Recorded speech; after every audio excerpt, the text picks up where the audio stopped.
Cinderella story.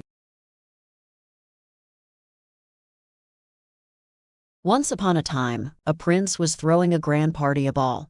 He sent an invitation to every single house in the city, from the very richest to the very poorest. A girl named Cinderella lived here with her two selfish stepsisters. "Can I come too?" Cinderella asked them. "Certainly not," shrieked her stepsisters. "You're too dirty and ragged to come with us." Poor Cinderella, her selfish stepsisters went to the ball without her. She sat down on the doorstep and sobbed, "Oh, I wish I could go to the ball." Just then something extraordinary happened. With a tinkle and a wash, a fairy godmother appeared. "You shall go to the ball," she cried. "Let's see first. I'll need you to help me find a pumpkin."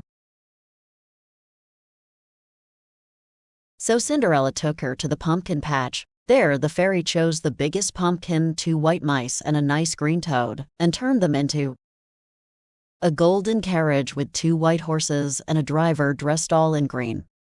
"But I still could go," said Cinderella sadly. "I have nothing to wear." The fairy waved her magic wand, and Cinderella's rags were transformed. "Here are some glass slippers too," the fairy added. "But the magic will only last until midnight," warned the fairy godmother. "Don't stay too late." The carriage took Cinderella all the way to the palace. It looked so pretty. Cinderella went inside. Everyone stared as Cinderella entered the room, and her stepsisters didn't even recognize her. The prince asked her to dance, and together they danced the night away. Suddenly Cinderella heard the clock chime midnight. "I have to go," she cried, and she ran down the palace steps. She was in such a hurry she left one of her glass slippers behind. The magic was starting to fade quickly. She hopped in, and the carriage drove away. The prince rushed out of the palace after her and picked up the glass slipper. "Wait," he called, but the carriage had already gone.